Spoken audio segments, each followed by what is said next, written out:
Et bonjour à tous, aujourd'hui on parle de ScreenFlow et je vais essayer de vous montrer les différentes possibilités du logiciel. Donc pour travailler, j'ai filmé mon écran pendant 2 minutes 30 en utilisant les extensions WebClipper d'Evernote et Clearly aussi d'Evernote. Comme ça va me permettre d'expliquer comment je fais au fur et à mesure.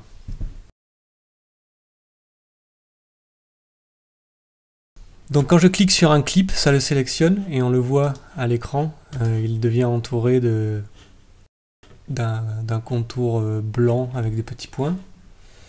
Et donc dans le premier onglet propriétés vidéo, je peux choisir de zoomer ou dézoomer le clip dans son intégralité. Voilà, donc on va laisser à 100% pour l'instant. 100. Si j'appuie sur CTRL et que je clique sur le petit bouton, je peux régler la taille du cadre.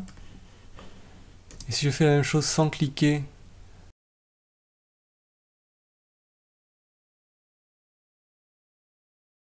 sur CTRL, ça va m'écrabouiller l'image.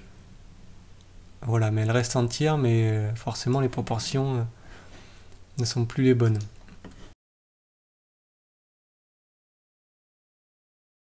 On a aussi les rotations. Voilà.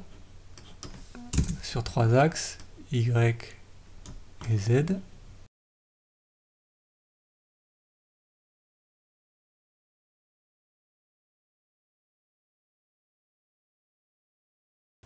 La position, qu'on peut régler directement comme ça à la souris. C'est plus pratique que rentrer les chiffres, à moins que vous voyez quelque chose de vraiment précis. Et si je veux le mettre parfaitement au centre, voilà, ça s'aligne tout seul. On peut régler la transparence, comme dans un calque d'un logiciel de design.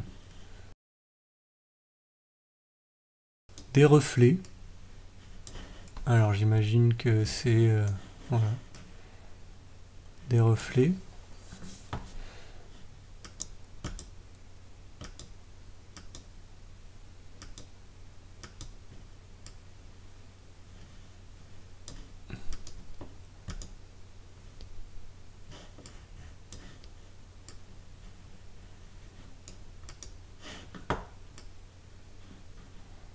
On peut aussi régler des ombres, comme je suis en train de faire là, avec l'angle, et ici la couleur, et la décaler plus ou moins, et l'opacité évidemment, et le flou. Les commandes de couleur, c'est pareil que dans tous les logiciels photo. Pareil donc pour saturation et luminosité. Et enfin les filtres vidéo. On a flou, effet de couleur, réglage de couleur, stylisé, effet de distorsion. Donc là je vous laisse essayer par vous-même parce que je peux pas les faire tous, ça prendrait trop de temps. Propriété de l'enregistrement d'écran, c'est dont je me sers beaucoup. En fait j'utilise toujours clic radar et son lors du clic.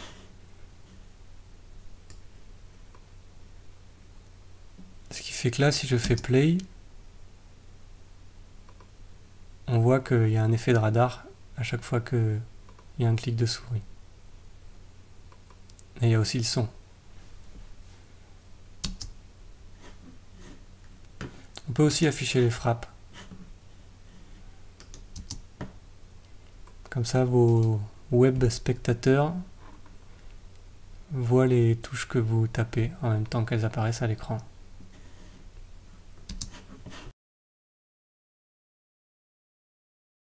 Pour les propriétés de la mise en évidence, il faut que j'ajoute une mise en évidence.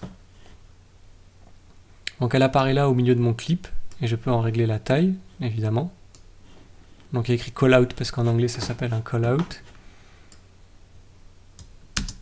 Et on voit qu'avant il ne se passe rien, mais dès qu'on rentre sur le callout, paf, la mise en évidence apparaît. Donc vous pouvez vous en servir pour zoomer ce qui se passe autour de la souris. Voilà, en diminuant l'opacité. Ça permet que les spectateurs puissent voir précisément ce que vous faites, ce qui n'est pas toujours le cas, puisque sur YouTube, beaucoup de gens regardent en petit, ne regardent pas en grand écran. Donc je remonte. Avant, après.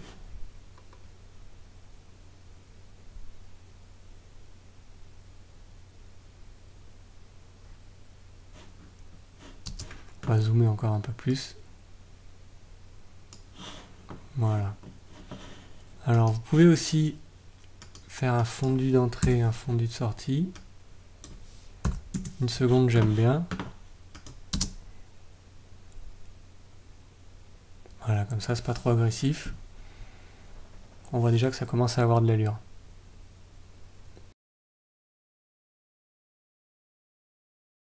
Ensuite, les annotations.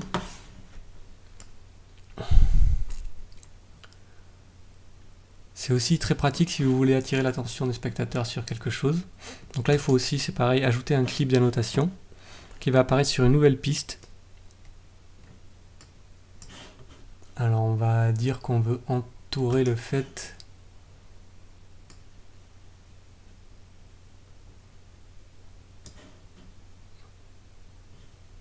on peut choisir l'épaisseur,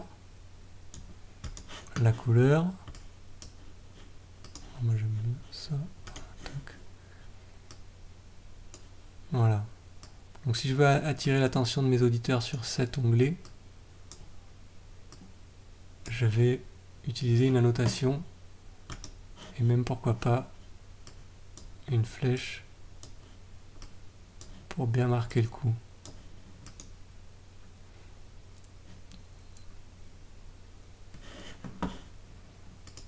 Alors on peut tirer le clip pour qu'il soit plus long.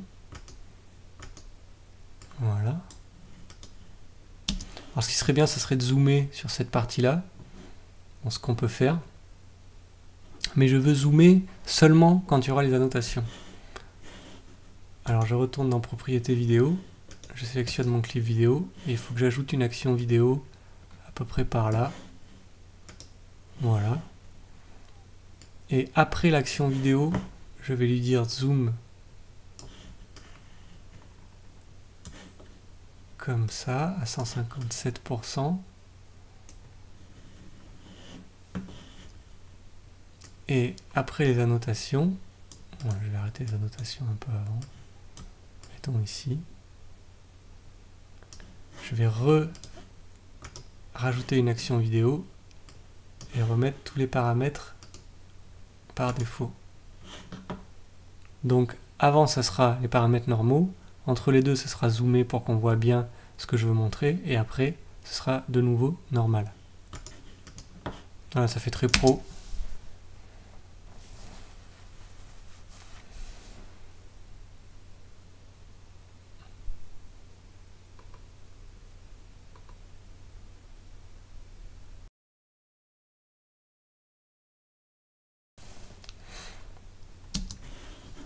Ensuite, texte, c'est si vous voulez afficher du texte évidemment à l'écran de votre vidéo. Si vous cliquez sur ajouter une zone de texte, un bloc texte apparaît dans votre timeline. Et si vous amenez le curseur dessus, vous voyez que ça apparaît texte. Donc là on va écrire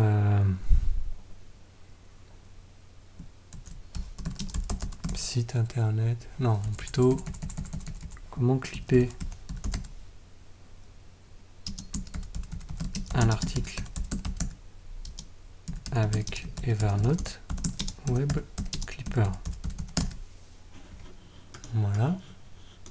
Alors on va mettre un retour à la ligne ici. On va mettre le texte soit au milieu. On justify. On peut changer évidemment la taille de police. Hop, on prend un truc un peu plus petit.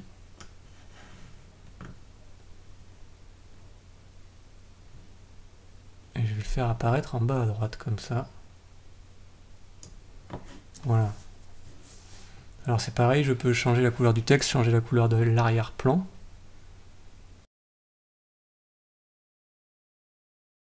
L'onglet médias permet la gestion de tous les médias de votre document, vidéo, son et images. Donc si vous voulez importer une musique ou une image, ça sera là-dedans, dans Ajouter médias.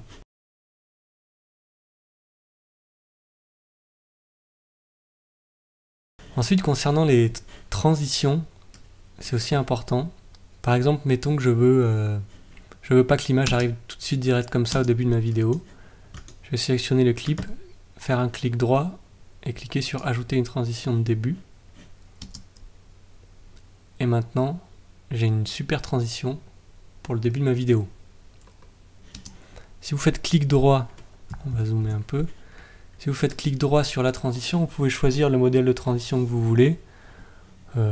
Personnellement, j'aime bien photocopieur de temps en temps. Voilà. Hop là. C'est pareil pour les fondus enchaînés. Et ça marche aussi pour les annotations, les textes et tout ce que vous insérez. Mettons que je veux diviser le clip ici. Et que je veux qu'il y ait un fondu enchaîné entre ces deux clips. Voilà, j'ai juste à pousser vers la gauche et le fondu va se faire tout seul. Donc si je choisis par exemple cube interne, on va voir que la transition se fait automatiquement. Voilà. Ok, c'est tout pour aujourd'hui. Si vous avez des questions ou des choses que vous aimeriez savoir faire sur ScreenFlow, laissez-moi un mail ou laissez un commentaire sur l'article. Merci.